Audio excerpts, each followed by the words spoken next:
ஆரோக்கியம் தரும் உணவு நிலம் சேனலுக்கு உங்களை வரவேற்கிறோம். இப்பொழுது சிறுநீரக கற்களை எவ்வாறு சிதைக்கலாம் என்பதை பற்றி பார்ப்போம். உலகிலேயே சிறுநீரக கற்கள் நோய் அதிகம் இருப்பது இந்தியாவில் தானாம். ராஜஸ்தான், சௌராஷ்டிரா பிரதேசங்கள் சிறுநீரக கற்களின் இருப்பிடம் என்று கேலியாக அழைக்கப்படுகின்றன. தென்னிந்தியாவில் தமிழ்நாட்டில்தான் சிறுநீரகத்தில் கற்கள் நோய் அதிகமாக காணப்படுகிறது. சிறுநீரில் யூரிக் அமிலம், பாஸ்பரஸ், கால்சியம், ஆக்சாலிக் அமிலம் முதலான வேதிப்பொருட்கள் உள்ளன. இவற்றால் கற்கள் உருவாகின்றன. கற்களில் 9% கால்சியத்தால் ஆனவை.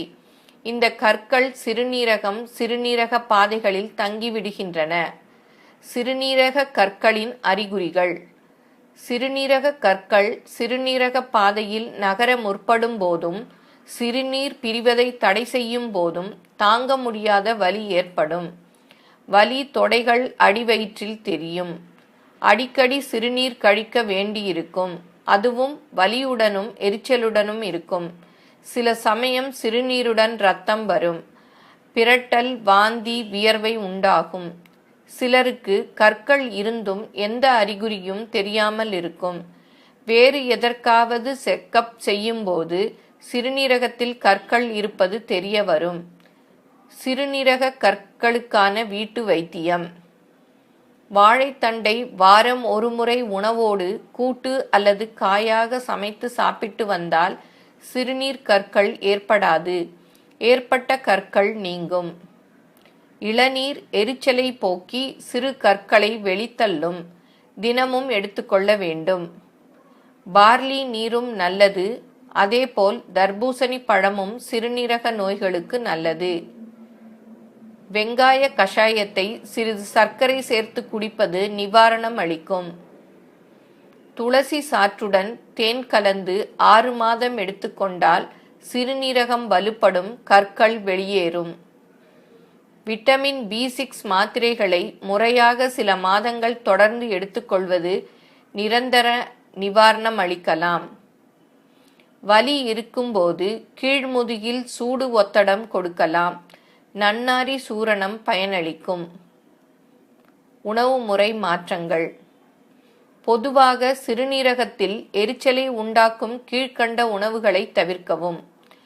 மதுபானங்கள், மசாலாக்கள், ஊறுகாய்கள், முள்ளங்கி, வெள்ளரிக்காய், பசலைக்கீரை, தக்காளி, மீன், சிக்கன், முட்டை முதலியன. கால்சியம் பாஸ்பேட் கற்கள் உள்ளவர்கள் தவிர்க்க வேண்டியது. தினசரி கால்சியம் தேவை 680 மில்லிகிராம், பாஸ்பரஸ் 100 மில்லிகிராம். இதற்கு மேல் போகாமல் பார்த்து கொள்ள வேண்டும். தவிர்க்க வேண்டியவை: முழு கோதுமை மாவு, கடலை பருப்பு, பட்டாணி, சோயாபீன்ஸ், பீட்ரூட், காலிஃப்ளவர், பசலைக்கீரை, கேரட், பாதாம், தேங்காய். கால்சியம், மெக்னீசியம், பாஸ்பேட்ஸ், கார்பனேட் கலவைகளின் கற்கள் உள்ளவர்கள் எடுத்துக்கொள்ள வேண்டியவை: பட்டாணி, பரங்கிக்காய், காலிஃப்ளவர், முட்டைக்கோஸ், தக்காளி, தர்பூசணி, திராட்சை, அன்னாசி, பப்பாளி மற்றும் கொய்யா.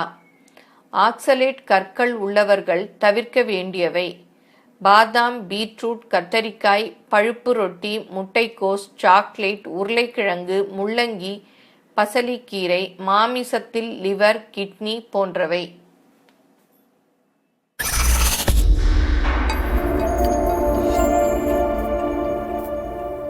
எங்களது இந்த பதிவு பிடிச்சிருந்தா லைக் பண்ணுங்க.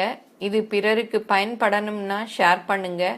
மேலும் இது போன்ற பல பயனுள்ள தகவல்களுக்கு எங்க சேனலை சப்ஸ்கிரைப் பண்ணுங்க. நன்றி, வணக்கம்.